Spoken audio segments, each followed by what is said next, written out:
الحمد لله رب العالمين والصلاة والسلام على أشرف المرسلين نبينا محمد وعلى آله وصحبه أجمعين.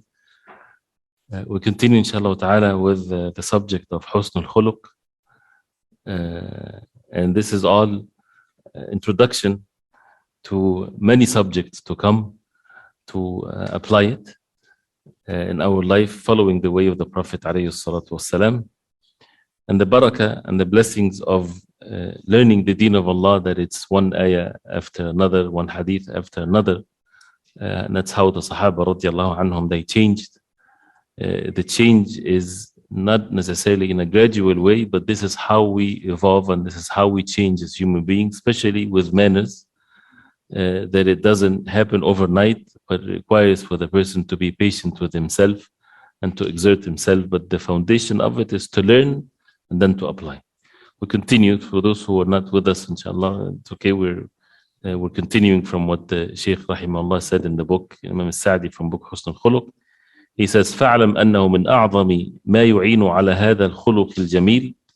One of the great ways to help a person to have good manners is to think and to reflect upon what's mentioned before of the virtues and the text, the wahy from Allah and in the Quran and in the Sunnah of the Prophet ﷺ that talks about Husnul Khuluq. Because as we said, this is ibadah. It's an ibadah that takes to change a khuluq, to change a manner, which is the norm that a person has been raised to be upon one thing, and now he is commanded by Allah to change, to be or to perfect himself. He has to have the fact that he rely upon Allah and to be patient with oneself and to be ready to go through the difficulties.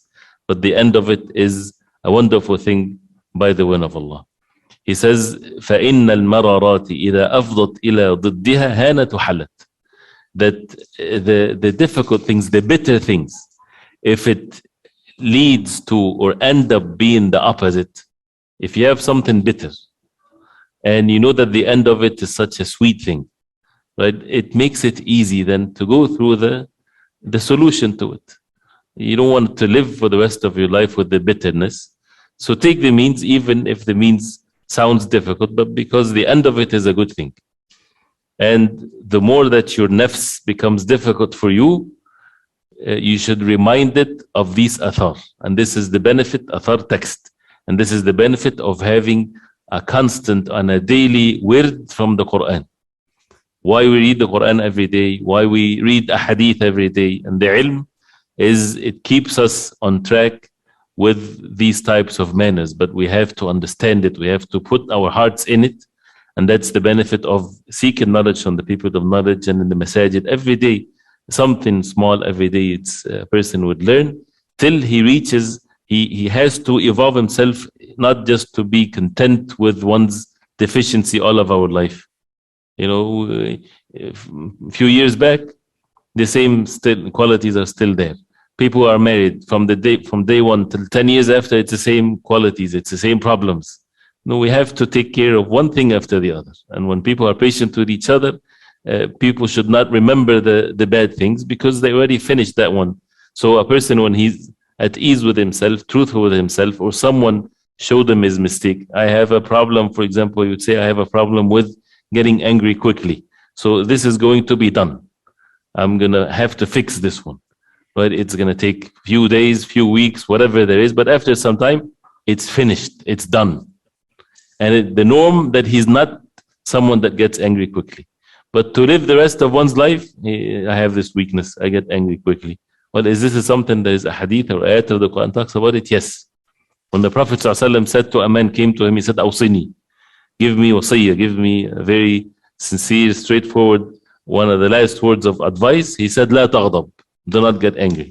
He said, Awsini, what else? La taghdab. For the third time, La taghdab.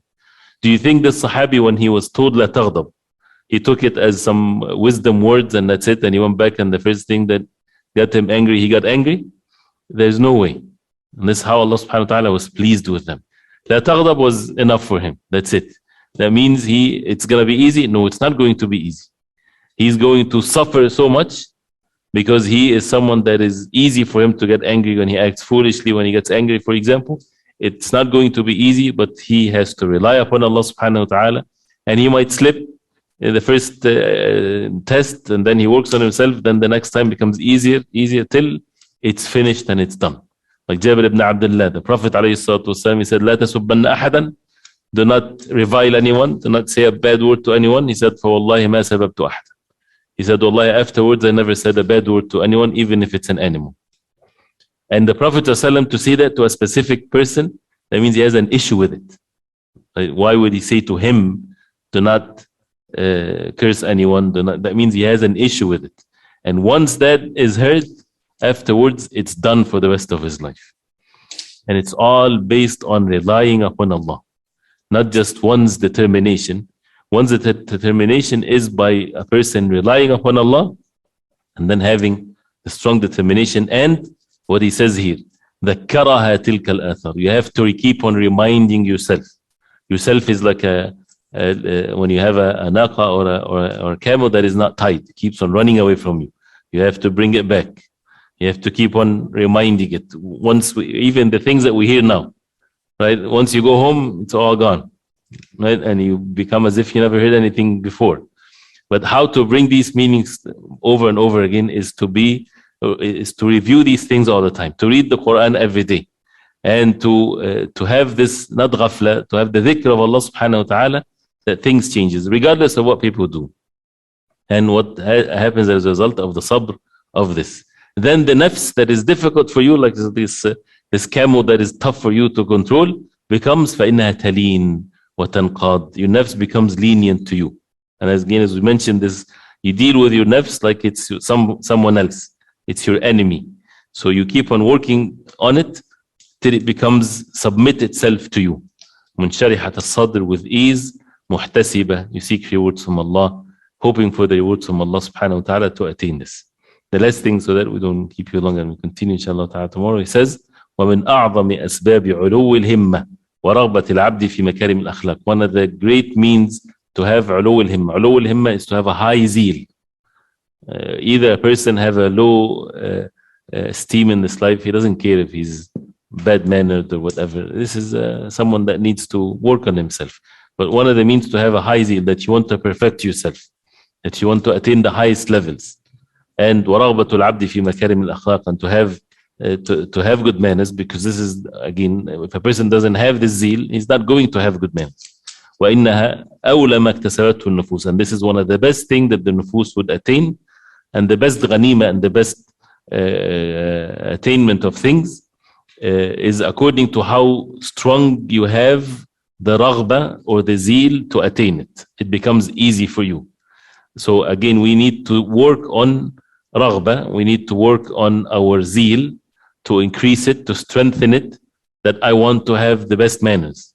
Not just by saying, but you have to increase that zeal. And that also related to what's mentioned before, is by getting to know the rewards of it, the virtues of it. This is the means to enter Jannah, by making dua to Allah subhanahu wa ta'ala sincerely. And if a person is sincerely making dua to Allah to matters of deen, Allah subhanahu wa ta'ala give it to the person by the will of Allah. If a person says, Allahumma hassan khuluqi, oh Allah, make me have good manners, kama hassanta khalqi, the way that you perfected my physical body, may Allah give me good manners. Sincerity, Allah subhanahu wa ta'ala will make it easy with the person if he's truthful with Allah subhanahu wa ta'ala. And as a rule, right, and that shows that if you are sincere, you will attain what you seek, inshallah, by the will of Allah. إذا رغب العبد في شيء قدر عليه. We should teach that to our children. We should remember the statement. If you have the zeal for something, you'll be able to do it. Why you have the inability? Because you don't have the zeal for it. Not, of course, it's not for everything, but this is how things are. Especially that if it's attainable, if it's something that it's in one capacity, Salatul Fajr in the masjid. You have the means to come to Salatul Fajr in the masjid. Why you don't come? Because you don't have enough zeal to come to the masjid. So work on that raghba by getting to know the rewards of it, sins, effects, and so on. So once a person has this, he will find himself, the physical actions is so easy. So to attain that is to be away from the ghafla, to read the Quran on a daily basis, to do the morning and the evening adhkar, to pray the night prayer, to fulfill the obligatory salah, to put the effort and the mujahada and the obligatory actions. Allah subhanahu wa ta'ala will make it easy for the person for the rest, inshallah. So we'll stop here, inshallah ta'ala, for now, and then we continue later, inshallah.